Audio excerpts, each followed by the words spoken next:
Hi ನಮಸ್ಕಾರ from tech in Kannada. ಗಮನಿಸ್ತಾ ಇದ್ರೆ ಇವತ್ತು ನನ್ನ ಮುಂದೆ 10,000 ರೂಪಾಯಿ ಒಳಗಡೆ ಲಾಂಚ್ ಆಗಿರುವಂಥ ರೆಡ್ಮಿ ಬ್ರ್ಯಾಂಡಿಂಗ್ನ ಒಂದು ಮೋಸ್ಟ್ ಪಾಪ್ಯುಲರ್ ಸೀರೀಸ್ನ ಸ್ಮಾರ್ಟ್ಫೋನ್ ಇರುವಂಥದ್ದು ರೆಡ್ಮಿ 10A. ಈ ಒಂದು ಸ್ಮಾರ್ಟ್ಫೋನ್ನ ಬೇಸ್ ವೇರಿಯಂಟು 8,500 ರೂಪಾಯಿಗೆ ಲಾಂಚ್ ಆಗಿರುವಂಥದ್ದು. 3GB ರ್ಯಾಮ್ ಮತ್ತು 32GB ಸ್ಟೋರೇಜ್ನ ವೇರಿಯಂಟು.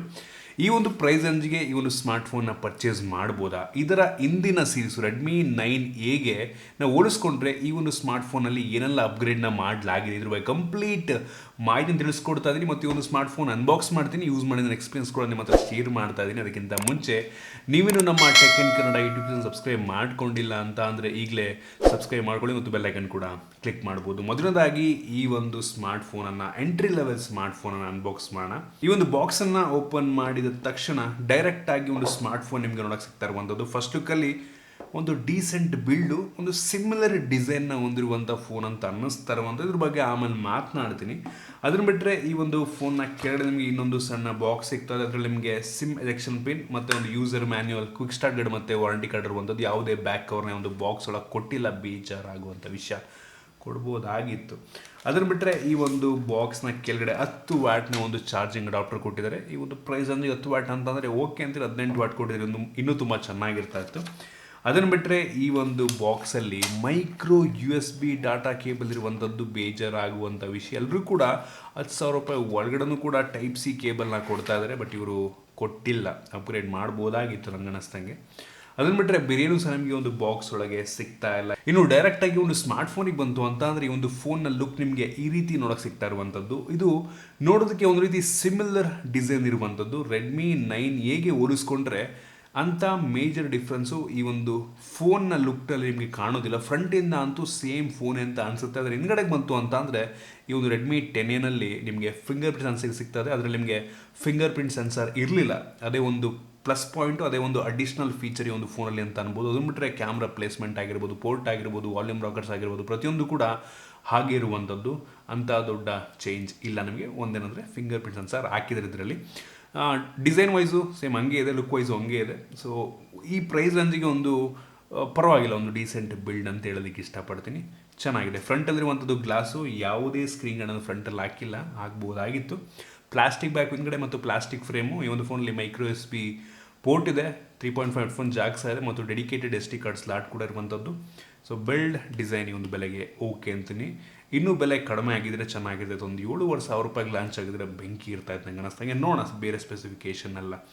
ಇನ್ನು ಡೈರೆಕ್ಟಾಗಿ ಈ ಒಂದು ಫೋನ್ನ ಡಿಸ್ಪ್ಲೇ ಬಗ್ಗೆ ಮಾತನಾಡಬೇಕಂತ ಅಂದರೆ ಈ ಒಂದು ಫೋನಲ್ಲಿ 6.53 ಇಂಚಿನ HD+ ರೆಸೊಲ್ಯೂಷನ್ನ ಹೊಂದಿರುವಂಥ IPS LCD ಡಿಸ್ಪ್ಲೇ ಇರುವಂಥದ್ದು. ಈ ಒಂದು ಡಿಸ್ಪ್ಲೇ ಸುಮಾರು 400 ನಿಟ್ಸ್ನ ಟಿಪಿಕಲ್ ಬ್ರೈಟ್ನೆಸ್ಸನ್ನು ಹೊಂದಿರುವಂಥದ್ದು. ಡಿಸ್ಪ್ಲೇ ಕ್ಲಾರಿಟಿ ಚೆನ್ನಾಗಿದೆ ಆಯಿತಾ. ಪಿಕ್ಸೆಲ್ಗಳನ್ನ ಅಷ್ಟೊಂದೇನು ಕಾಣಲ್ಲ. ಪಿಕ್ಸೆಲ್ ಡೆನ್ಸಿಟಿ ಕೂಡ ಚೆನ್ನಾಗಿದೆ. ಸ್ವಲ್ಪ ಹತ್ರ ಇಟ್ಕೊಂಡ್ರೆ ಕಾಣ್ಬೋದೇನೋ, ಬಟ್ ಸ್ಟಿಲ್ ನನಗೆ ಪಿಕ್ಚರ್ ಕ್ಲಾರಿಟಿ ಇಂಪ್ರೆಸ್ ಮಾಡೋದು, ಕಲರ್ಸ್ ಎಲ್ಲ ಚೆನ್ನಾಗಿರುವಂಥದ್ದು. ಇನ್ನೂ ಸ್ವಲ್ಪ ಬ್ರೈಟ್ ಆಗಿದ್ದರೆ ಇನ್ನೂ ಸಖತ್ತಾಗಿರ್ತೈತಿ. ಒಂದು ಬೆಲೆಗೆ ಓಕೆ ಅಂತೀನಿ. ಯೂಶ್ವಲಿ ನಿಮಗೆ 9,000 ರೂಪಾಯಿ ಒಳಗಡೆ ಎಲ್ಲ ನಿಮಗೆ ಫುಲ್ HD ಫೋನ್ಗಳು ಸಿಗೋದು ಕಷ್ಟ. ಕೆಲವೊಂದು ಫೋನ್ಗಳಿದ್ದಾವೆ ಫುಲ್ HD ಸಿಕ್ಬಿಡುತ್ತೆ 9,000 ರೂಪಾಯಿ, 9,500 ರೂಪಾಯಿಗೆಲ್ಲ. ಇವರು ಕೊಟ್ಟಿದ್ದು ಚೆನ್ನಾಗಿರ್ತಿತ್ತು. ನಂಗೆ ಅನ್ನಿಸ್ದಂಗೆ ನೀವು ತೊಗೊಂಡ್ರೆ ಒಂದು ಸ್ವಲ್ಪ ಬಡ್ಜೆಟ್ ಜಾಸ್ತಿ ಮಾಡಿಕೊಂಡು ಒಂದು 500,000 ಜಾಸ್ತಿ ಮಾಡಿಕೊಂಡ್ರೆ ಫುಲ್ HD ಸಿಕ್ಬಿಡುತ್ತೆ ನಂಗೆ ಅನ್ನಿಸ್ದಂಗೆ. ಅದು ಕೂಡ 60 ಹರ್ಟ್ಸ್, ಇದು ಕೂಡ 60 ಹರ್ಟ್ಸೇ. ನಿಮ್ಗೆ 10,000 ರೂಪಾಯಿ ಒಳಗಡೆ 90 ಹರ್ಟ್ಸ್ ಸಿಗುವಂಥ ಸ್ವಲ್ಪ ಕಷ್ಟ. ಬಟ್ ರೀಸೆಂಟಾಗಿ ಕೆಲವೊಂದು ಬ್ರ್ಯಾಂಡ್ಗಳು ತೊಗೊಂಬರ್ತಾ ಇದ್ದಾರೆ.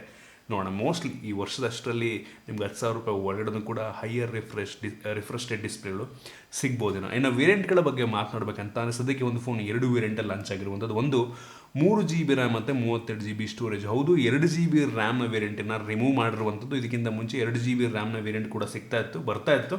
ಈಗ 2GB ಏನು ಕುಸ್ತಾರಲ್ಲ, ಸೊ ಅದರಿಂದ 2GB ರ್ಯಾಮ್ ವೇರಿಯಂಟನ್ನು ರೆಡ್ಮಿ ಅವರು ರಿಮೂವ್ ಮಾಡಿಬಿಟ್ಟಿದ್ದಾರೆ. ಮತ್ತು ಅಡಿಷ್ನಲ್ ಆಗಿ 4GB ರ್ಯಾಮ್ನ ವೇರಿಯಂಟನ್ನು ತೊಗೊಂಬಂದಿರುವಂಥದ್ದು ಒಂದು ಒಳ್ಳೆಯ ವಿಷಯ. ಇತ್ತೀಚೆಗೆ 4GB ಕೂಡ ಸಾಲಲ್ಲ. ಸೊ ತೊಗೊಂಡ್ರೆ 4GB ವೇರಿಯಂಟ್ ತೊಗೊಳ್ಳಿ. 4GB ವೇರಿಯಂಟು 9,500 ರೂಪಾಯಿ ಇರುವಂಥದ್ದು ಆಯಿತಾ. ಸೊ ನಂಗೆ ಅನ್ನಿಸ್ತಂಗೆ ಬೆಲೆ ಸ್ವಲ್ಪ ಜಾಸ್ತಿ ಆಯಿತಾ ಅಂತ. ಆಮೇಲೆ ಬರ್ತೀನಿ ಏನಕ್ಕೆ ಜಾಸ್ತಿ ಆಯಿತು ಅಂತ ಹೇಳ್ತೀನಿ ಆಮೇಲೆ.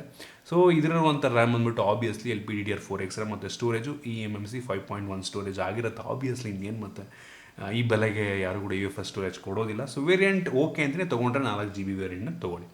ಇನ್ನು ಪ್ರೊಸೆಸರಿಗೆ ಬಂತು ಅಂತ ಅಂದರೆ ಈ ಒಂದು ಪ್ರೊಸೆಸರ್ನ ಅಪ್ಗ್ರೇಡ್ ಮಾಡಲಾಗಿಲ್ಲ. ಏನಕ್ಕೆ ಅಂದರೆ ಇದಕ್ಕೆ ಸುಮಾರು 1.5-2 ವರ್ಷ ಮುಂಚೆ ಲಾಂಚ್ ಆಗಿದ್ದಂಥ ರೆಡ್ಮಿ 9Aನಲ್ಲಿ ಏನು ಪ್ರೊಸೆಸರ್ ಇತ್ತು, ಇದರಲ್ಲೂ ಕೂಡ ಅದೇ ಪ್ರೊಸೆಸರ್ ಬಂದದ್ದು. ಇಲಿಯೋ G25 ಪ್ರೋಸರ್ ಅಂತ ಪವರ್ಫುಲ್ ಆಗಿರುವಂಥ ಪ್ರೋಸರ್ ಅಲ್ಲ, ಈ ಒಂದು ಬೆಲೆಗೆ ಇದಕ್ಕಿಂತ ಪವರ್ಫುಲ್ ಆಗಿರುವಂಥ ಪ್ರೋಸರ್ಗಳು ಸಿಗ್ತವೆ. ಯೂನಿಸಾಕಲ್ಲೇ ಸಿಗ್ತವೆ, ಯೂನಿಸಾಕ್ T610 ಇವೆಲ್ಲ ಸಿಕ್ಬಿಡ್ತವೆ. ಅದಕ್ಕೆ ಇದಕ್ಕಿಂತ ಪವರ್ಫುಲ್ ಆಗಿರುವಂಥ ಪ್ರೋಸರ್ದು. ನಾನು AnTuTu ಬೇಸ್ ಮೇಲೆ ಚೆಕ್ ಮಾಡಿದಂಗೆ ಕೇವಲ 1,00,000 ರೇಟಿಂಗನ್ನು ಕೊಡ್ತಾ ಇರುವಂಥದ್ದು ಆಯಿತಾ. ಸೊ ನಂಗೆ ಅನಿಸ್ದಂಗೆ ಒಂದು ಬೆಲೆಗೆ ಸ್ವಲ್ಪ ಕಡಿಮೆ ಆಯಿತು ಪರ್ಫಾರ್ಮೆನ್ಸು. ಇನ್ನೂ ಪವರ್ಫುಲ್ ಆಗಿರೋದು ಸಿಗುತ್ತೆ. 8,500-9,000 ಸಾವಿರ ರೂಪಾಯಿಗೆ ಯೋಚನೆ ಮಾಡಬೇಕಾಗತ್ತೆ ನಾವು. ನಾನು BGMI ಕೂಡ ಚೆಕ್ ಮಾಡಿದೆ, ಅಷ್ಟೊಂದು ಸ್ಮೂತ್ ಅಂತ ಅಂದರೆ ಮಧ್ಯೆ ಕೆಲವೊಂದು ಕಡೆ ಲ್ಯಾಗ್ ಆಗುತ್ತೆ, ನಾವು ಲೋ ಸೆಟ್ಟಿಂಗಲ್ಲಿ ಆಡ್ಕೊಬೇಕಾಗತ್ತೆ. ಸೊ ಪ್ರೋಸೆಸರ್ ಹಂಗಿರೋದ್ರಿಂದ ನಾವು ಹೆವಿ ಜಾಸ್ತಿ ಎಕ್ಸ್ಪೆಕ್ಟ್ ಮಾಡೋದಕ್ಕೂ ಆಗೋದಿಲ್ಲ. ಡೇ ಟು ಟಾಸ್ಕ್ ಮಾಡೋದಕ್ಕೆ ಅಷ್ಟೊಂದೇನು ತೊಂದರೆ ಆಗೋದಿಲ್ಲ. ನಂಗೆ ಅನಿಸ್ತಂಗೆ ಸ್ವಲ್ಪ ಯೂಸ್ ಮಾಡ್ತಾ ಈ ಒಂದು ಸ್ಮಾರ್ಟ್ಫೋನ್ ಸ್ವಲ್ಪ ಸ್ಲೋ ಆಗೋ ಚಾನ್ಸಸ್ ತುಂಬ ಜಾಸ್ತಿ ಇರುತ್ತೆ. ಸೊ ಹೆವಿ ಯೂಸರ್ಸ್ಗಳಿಗೆ ಈ ಒಂದು ಸ್ಮಾರ್ಟ್ಫೋನ್ ಅಲ್ಲ, ಒಂದು ಎಂಟ್ರಿ ಲೆವೆಲ್ ಸ್ಮಾರ್ಟ್ಫೋನು. ಸೊ ಯಾರಾದರೂ ಸ್ವಲ್ಪ ಕೇವಲ ಒಂದು ಬೇಸಿಕ್ ಅಪ್ಲಿಕೇಶನ್ ಯೂಸ್ ಮಾಡೋಂಥವ್ರಿಗೆ, ಒಂದು 2-3 ಅಪ್ಲಿಕೇಶನ್ ಯೂಸ್ ಮಾಡ್ತಾರೆ, ವಾಟ್ಸಾಪ್ ರೀತಿ, ಫೇಸ್ಬುಕ್ ರೀತಿ ಯೂಸ್ ಮಾಡೋರಿಗೆ ನಂಗೆ ಅನ್ನಿಸ್ದಾಗ ಏನು ತೊಂದರೆ ಆಗೋಲ್ಲ ಅಂತ ಅನ್ಕೋತೀನಿ. ಬಟ್ ಸ್ಟಿಲ್ ಲಾಂಗ್ ಟರ್ಮಲ್ಲಿ ಇದು ಸ್ಲೋ ಆಗೋ ಸಾಧ್ಯತೆ ತುಂಬ ಜಾಸ್ತಿ ಇರುತ್ತೆ. ಬೆಟರ್ ನೀವು 4GB ರ್ಯಾಮ್ನ ವೇರಿಯಂಟ್ ತೊಗೊಂಡ್ರೆ ತುಂಬ ಒಳ್ಳೆಯದು. ಸೊ ಪ್ರೋಸೆಸರ್ ಇಂಪ್ರೆಸಿವ್ ಅನ್ನಲ್ಲ. ಇನ್ನು ಕ್ಯಾಮ್ರಾ ಬಗ್ಗೆ ಮಾತನಾಡಬೇಕಂತ ಅಂದರೆ ಈ ಒಂದು ಫೋನಲ್ಲಿ ರೇರಲ್ಲಿ ಸಿಂಗಲ್ ಕ್ಯಾಮ್ರಾ ಇರುವಂಥದ್ದು ಆಯಿತಾ. 13 MP f2.2 ಅಪರ್ಚರ್ನ ಹೊಂದಿರುವಂಥ ಕ್ಯಾಮ್ರಾ. ಇದು ತೆಗೆಯುವಂಥ ಫೋಟೋ ಅಷ್ಟೇ. ನಾನು ಇದಕ್ಕಿಂತ ಒಳ್ಳೆ ಫೋಟೋ ತೆಗೆಯುವಂಥ ಕ್ಯಾಮ್ರಾಗಳು ನೋಡಿದ್ದೀನಿ ಒಂದು ಬೆಳಗ್ಗೆ ನಿಮಗೆ. ಸೊ ಕ್ಯಾಮ್ರಾ ಸ್ಯಾಂಪಲ್ ನೋಡ್ತಾ ಇದ್ದೀರಾ ನೀವೇನು ಅಂತ ಇಂಪ್ರೆಸಿವ್ ಅಂತ ಅನ್ನೋದಿಲ್ಲ, ಸುಮಾರಾಗಿದೆ, ನೀವೇ ನೋಡಿ ಜಡ್ಜ್ ಮಾಡ್ಬೋದು. ಇನ್ನು ಫ್ರಂಟ್ ಕ್ಯಾಮ್ರಾಗೆ ಬಂತು ಅಂತ ಅಂದರೆ ಈ ಒಂದು ಫೋನಲ್ಲಿ 5 MP ಫ್ರಂಟ್ ಕ್ಯಾಮ್ರಾ. ಸೊ ಇದನ್ನು ಕೂಡ ನಿಮಗೆ ತೋರಿಸ್ತಾ ಇದ್ದೀನಿ ನಾನು. ಓಕೆ ಅಂತೀನಿ, ಇದು ನನಗೆ ಅಷ್ಟೊಂದೇನು ಇಂಪ್ರೆಸಿವ್ ಅನ್ನಲ್ಲ, ಬಟ್ ಸುಮಾರಾಗಿದೆ. ಸ್ಯಾಂಪಲ್ ನೀವೇ ನೋಡ್ತಾ ಇದ್ದೀರಾ. ಬೆಲೆಗೆ ತಕ್ಕ ರೀತಿ ನಾನು ಹೆವಿ ಜಾಸ್ತಿ 15-20 ಸಾವಿರ ರೇಂಜಿನ ಫೋನ್ಗಳಿಗೆ ಕಂಪೇರ್ ಮಾಡೋದಕ್ಕಾಗೋದಿಲ್ಲ.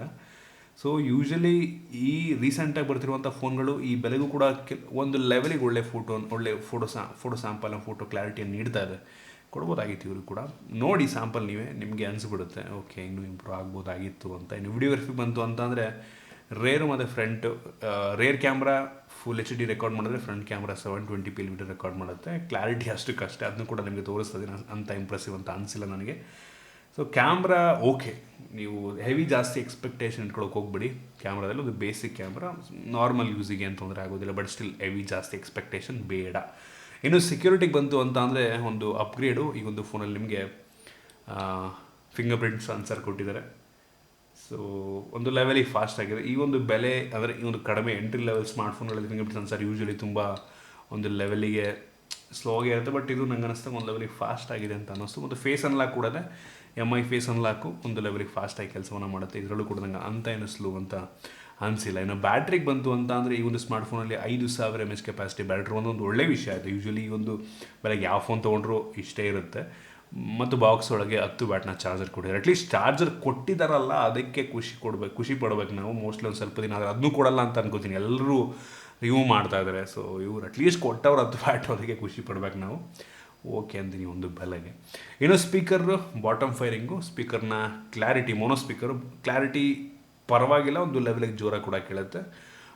ಕ್ರೇಜ್ ಇಂಪ್ರೆಸಿವ್ನೆಲ್ಲ ಒಟ್ಟಿಗೆ ಬೆಲೆ ಕರೀತಿರುವಂಥದ್ದು ಚೆನ್ನಾಗಿದೆ. ಇನ್ನು OSನ ಬಗ್ಗೆ ಮಾತನಾಡಬೇಕಂತಂದರೆ ಒಂದು ಫೋನಲ್ಲಿ Android 11ನ ಬೇಸ್ ಮೇಲೆ ರನ್ ಆಗ್ತಿರುವಂಥ MI UI ಇರುವಂಥದ್ದು. ಸೊ ಇದು ನಿಮಗೆ ಅಂಥ ಸ್ಟಾಕ್ ಆ್ಯಂಡ್ ಎಕ್ಸ್ಪೀರಿಯನ್ಸ್ ಏನು ನೀಡಲ್ಲ. ನನಗೆ ಎಷ್ಟೋ ಸಲ ಸ್ವಲ್ಪ ಸ್ಲೋ ಅನಿಸುತ್ತೆ ಆಯಿತಾ. ಏನಕ್ಕೆಂದರೆ ಇದೊಂದು ಸ್ವಲ್ಪ ಹೆವಿ OS. ಇದನ್ನು ಹ್ಯಾಂಡಲ್ ಮಾಡಬೇಕು ಅಂತಂದರೆ ಪ್ರೊಸೆಸಿಂಗ್ ಪವರ್ ಸ್ವಲ್ಪ ಜಾಸ್ತಿ ಇರಬೇಕು, ರ್ಯಾಮ್ ಕೂಡ ಜಾಸ್ತಿ ಇರಬೇಕು. ಇದರಲ್ಲಿ ಸ್ವಲ್ಪ ಕಡಿಮೆ ಇರೋದ್ರಿಂದ ಸ್ವಲ್ಪ ನಿಮಗೆ ಓಕೆ ಮತ್ತು ಬಂದು ಎಲ್ಲೋ ಒಂದು ಕಡೆ ಸ್ಟಟರ್ ಆಗ್ಬೋದು ಅನ್ನೋ ಒಂದು ಫೀಲ್ ನಿಮಗೆ ಕೊಡ್ಬೋದು. ಯೂಸ್ ಮಾಡ್ತಾ ಇನ್ನೂ ಸ್ಲೋ ಆಗೋ ಚಾನ್ಸಸ್ ತುಂಬ ಜಾಸ್ತಿ ಇರುತ್ತೆ. OS ಕೆಲವೊಂದು ಬೇಡದಿರೋಂಥ ಅಪ್ಲಿಕೇಶನ್ ಇದೆ, ಆಲ್ರೆಡಿ ಇದು ಪ್ರೊಸೆಸರ್ ಕಡಿಮೆ ಇದು, ಅದರಲ್ಲೂ ಕೆಲವೊಂದು ಬೇಡದಿರೋ ಅಪ್ಲಿಕೇಶನ್ ಹಾಕ್ಬಿಟ್ರೆ ಹಂಗೇಳಿ. ಸೊ OS ದೊಡ್ಡ ಫ್ಯಾನ್ ಅಲ್ಲ, ಬಟ್ ನೋಡಬೇಕು ಫ್ಯೂಚರ್ ಅಪ್ಡೇಟ್ಸ್ನ ಕೊಡ್ತಾರಾ ಹೆಂಗೆ ಅಂತ. ಸೊ ಹೇಳೋಕ್ಕಾಗಲ್ಲ, ಮೋಸ್ಟ್ಲಿ 1 ವರ್ಷ ಅಪ್ಡೇಟ್ ಕೊಡ್ಬೋದು ಇದು. ಯೂಶ್ವಲಿ ಈ ಫೋನ್ಸ್ಗಳೆಲ್ಲ ಹೆವಿ ಜಾಸ್ತಿ ನಾವು ಯೂಸ್ ಮಾಡೋದಕ್ಕೆ ಕಷ್ಟ, 1-2 ವರ್ಷ ಕಷ್ಟಪಟ್ಟು ಯೂಸ್ ಮಾಡ್ಬೋದು. ಸೊ ಸಾಫ್ಟ್ವೇರ್ ಅಪ್ಡೇಟ್ ನಂಬಿಕೆ ಇಟ್ಕೊಳಕ್ಕೆ ಹೋಗ್ಬೇಡಿ, 1 ವರ್ಷ ಬಂದರೂ ಬರ್ಬೋದು ನಂಗೆ ಅನ್ನಿಸ್ತಂಗೆ ಮ್ಯಾಕ್ಸಿಮಮ್ ಅಂತ ಅಂದರೆ. ಇನ್ನು ಇದನ್ನು ಬಿಟ್ಟರೆ ಈ ಒಂದು ಸ್ಮಾರ್ಟ್ಫೋನಲ್ಲಿ ಡ್ಯುಯಲ್ ಬ್ಯಾಂಡ್ ವೈಫೈನ ಸಪೋರ್ಟ್ ಇಲ್ಲ, ಕೇವಲ 2.4 GHz ವೈಫೈ ಸಪೋರ್ಟ್ ಆಗುತ್ತೆ ಮತ್ತು ಬ್ಲೂಟೂತ್ 5.0 ಇರುವಂಥದ್ದು ಮತ್ತು ಕೆಲವೊಂದು ಬೇಸಿಕ್ ಸೆನ್ಸರ್ಸ್ಗಳನ್ನ ಈ ಒಂದು ಫೋನಿಗೆ ಹಾಕಿದ್ದಾರೆ. ನೀವು ಹಾಗಾದರೆ ಕೇಳ್ಬೋದು ಈ ಒಂದು ಸ್ಮಾರ್ಟ್ಫೋನನ್ನು 8,500 ರೂಪಾಯಿ ಪರ್ಚೇಸ್ ಮಾಡ್ಬೋದು ಅಂತ. ನಾನು ಅಂತೀನಿ ಈ ಒಂದು ಬೆಲೆ ಸ್ವಲ್ಪ ಜಾಸ್ತಿ ಆಯಿತು. ಹೌದು, ನಂಗನ್ನಿಸ್ತಂಗೆ ಇದರಲ್ಲಿ ಅಂಥ ದೊಡ್ಡ ಬದಲಾವಣೆಗಳು ಕಳೆದ ಒಂದು ಫೋನಿಗೆ ಕಂಪೇರ್ ಮಾಡಿಕೊಂಡ್ರೆ ಬದಲಾವಣೆಗಳು ಅಷ್ಟೊಂದಿಲ್ಲ ಅಂತ ಅನ್ನಿಸ್ತು ನನಗೆ. ಇನ್ನೂ ಕೆಲವೊಂದು ಫೀಚರ್ ಕೊಡ್ಬೋದಾಗಿತ್ತು. ಈ ಒಂದು ಬೆಲೆಗೆ ನಿಮಗೆ ಕೆಲವೊಂದು ಸ್ಮಾರ್ಟ್ಫೋನ್ಗಳು ಫುಲ್ ಎಚ್ ಡಿ ರೆಸೊಲ್ಯೂಷನ್ ಕೊಡಿದ್ರೆ ಇದಕ್ಕಿಂತ ಪವರ್ಫುಲ್ ಆಗಿರುವಂಥ ಫೋನ್ಗಳು ಸಿಗ್ತವೆ. ಸೊ ಫೀಚರ್ನೆಲ್ಲ ನೋಡಿಕೊಂಡ್ರೆ ನಂಗೆ ಅನ್ನಿಸ್ತಂಗೆ ಇದು ಸ್ವಲ್ಪ ಕಡಿಮೆ ಆಯಿತು. ಸೊ ರೆಡ್ಮಿ ಅನ್ನೋ ಒಂದು ಬ್ರ್ಯಾಂಡಿಂಗ್ ನೋಡಿ ಕೆಲವು ಜನ ಪರ್ಚೇಸ್ ಮಾಡ್ಬೋದು ನಂಗೆ ಅನ್ನಿಸ್ತಂಗೆ. ಬಟ್ ನನಗೆ ಅನ್ನಿಸ್ತಂಗೆ ಸ್ವಲ್ಪ ಬೆಲೆ ಜಾಸ್ತಿ ಆಯಿತು. ಇದಕ್ಕಿಂತ ಒಳ್ಳೆಯ ಫೋನ್ಗಳು ಇದೇ ಬೆಲೆಗೆ ಸಿಗ್ತವೆ ಅಂತ ನಾನು ಹೇಳೋದಕ್ಕೆ ಇಷ್ಟಪಡ್ತೀನಿ. ಇದಿಷ್ಟು ಈ ಒಂದು ಫೋನ್ನ ಬಗ್ಗೆ ನನ್ನ ಹಾನೆಸ್ಟ್ ಒಪಿನಿಯನ್. ಇದ್ರ ಬಗ್ಗೆ ಏನಾದರೂ ದಯವಿಟ್ಟು ಕರೆಕ್ಟಾಗಿ ಕಾಮೆಂಟ್ ತಿಳಿಸ್ಬೋದು. ಇಷ್ಟ ಆಗಿದೆ ದಯವಿಟ್ಟು ಲೈಕ್ ಮಾಡಿ, ಶೇರ್ ಮಾಡಿ. ಇದೇ ರೀತಿ ನಮ್ಮ ಬೇರೆ ಬೇರೆ ವೀಡಿಯೋಗಳಿಗೆ ನಮ್ಮ ಟೆಕ್ನಿಕಲ್ ಟಿಪ್ಸ್ ಸಬ್ಸ್ಕ್ರೈಬ್ ಮಾಡ್ಕೊಂಡಿಲ್ಲ ಅಂತ ಅಂದರೆ ಈಗಲೇ ಸಬ್ಸ್ಕ್ರೈಬ್ ಮಾಡ್ಕೊಳ್ಳಿ ಮತ್ತು ಬೆಲ್ ಐಕನ್ ಕೂಡ ಕ್ಲಿಕ್ ಮಾಡ್ಬೋದು. ಸಿಗೋಣ ನಡದಲಿ.